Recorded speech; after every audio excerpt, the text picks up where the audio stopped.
Hey everybody, Michael again with more tasting experiences on our travel through the world of wine. So today we're going to do a different hypothesis. Why not? Today's hypothesis is that a specialty wine can emerge from an otherwise well-known area. For instance, we know that the Napa Valley produces great Cabernet Sauvignon. Lovely. It also produces some other good wines. In this case, we're going to go to the Northern Rhone. We've talked about the Southern Rhone last couple of videos. The Northern Rhone is famous for its red wines. And what grape fuels that greatness?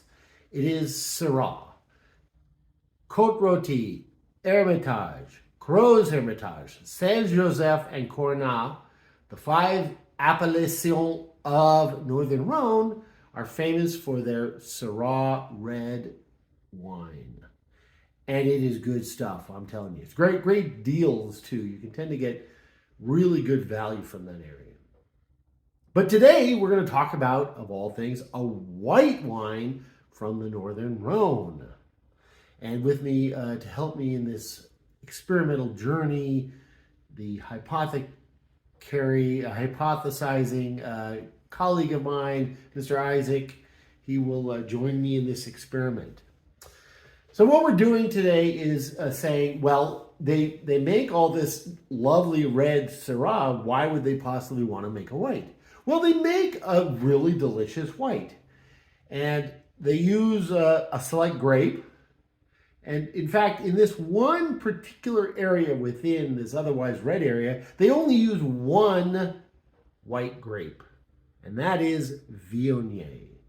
So viognier, you'll recall maybe from your own wine experiences, it's sort of that other grape. I think there are places in California that grow and make viognier wines. Some can be very good. Others are like, why did I bother to try this?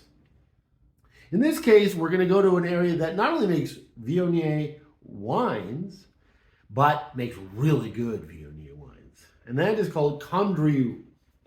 If you ever see a Condrieu wine, you can know it is 100% viognier. It's from that Northern Rhone region.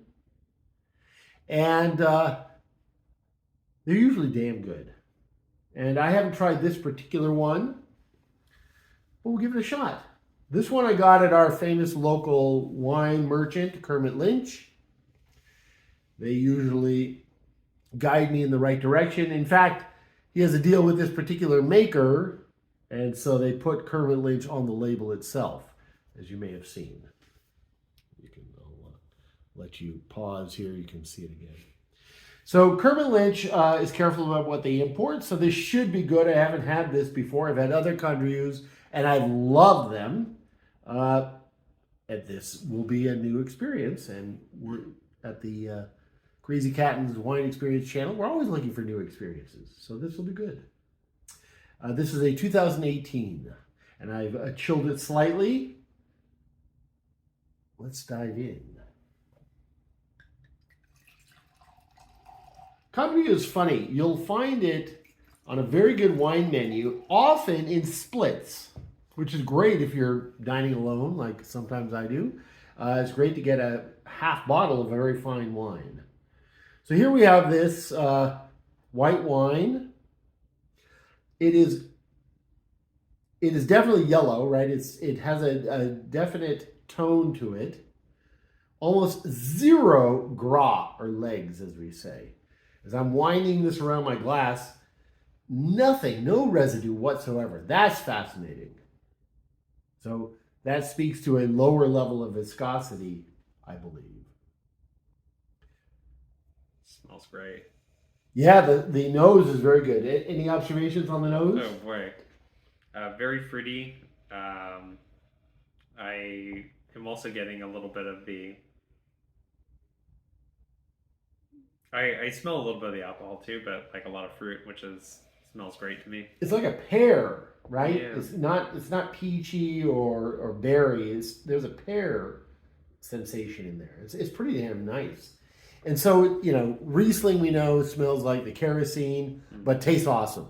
This has a really pleasing nose. It's not that, barnyard of the Burgundy Chardonnays. This is like you're out in a peach grove. Pear grove? Excuse me, pear grove, yes. Thank you. Right. Let's give it a shot. Cheers. Cheers.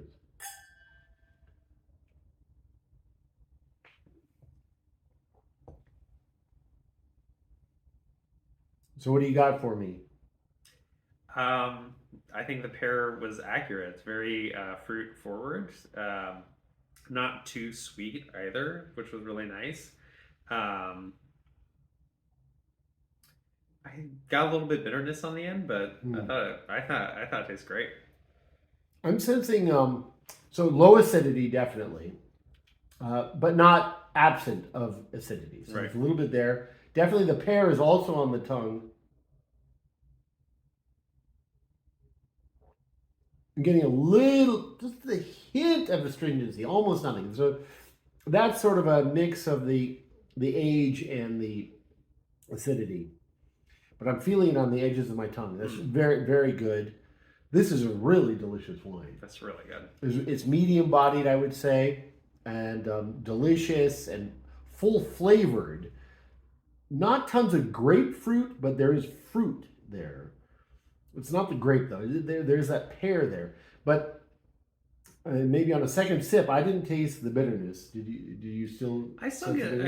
I still get a little bit, but I mean, it could just be the alcohol. I'm not sure. Yeah, I think it tastes great, and I think the butteriness is like. There is a little butteriness. Yeah. You're right. So that's interesting too. I had forgotten about. I hadn't had a Condrieu in a while, and there is a butteriness there. This is a really superior wine. It's really good. It's not cheap. These things will run you 50 to 70, but a really great wine experience. There's an elegance there. Totally. Right? Totally. Yeah. And, as we've said on many of these videos, you often need a cheese or a piece of bread or something to give the wine its due, right? Sometimes that cancels out whatever negative stuff or negative experience you're having. I don't mind drinking this as is. This doesn't need something to accompany it.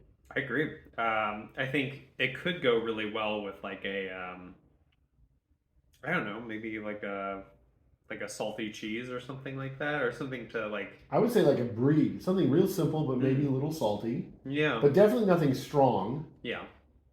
Light in flavor. Yeah. The wine itself has amazing, like very sophisticated flavor of its own. Yes, so. and it has that structuring that you're looking for. It has an initial experience, and then there's a secondary experience, and then a third. And so you're feeling all of this as you're enjoying the wine. And the as you loyal viewers know, I tend to love a goat cheese with this, but I don't think goat cheese would be the right pairing with this. I think the right pairing with this, as you said, is a mild cheese, maybe a little salty. And the French bries, the bries you get in France, tend to be a little salty. That's what made me think of it. But a Comté could be the answer. I wouldn't go as far as a Roquefort or something like that. It's way too strong. But that, even though that is salty. But yeah, a milder cheese with a little salt, I think is exactly right. Yeah, like a triple cream or something like that. Or very nice. That's great. That was a great wine. Go out and find your Condrieu and maybe spend a little extra and enjoy it on a special occasion. It's definitely worth it. It's a really fun wine experience. Delicious, elegant, and seconded by my very accomplished sidekick here on this episode of Wine Experiences. Protege. From our wine journey.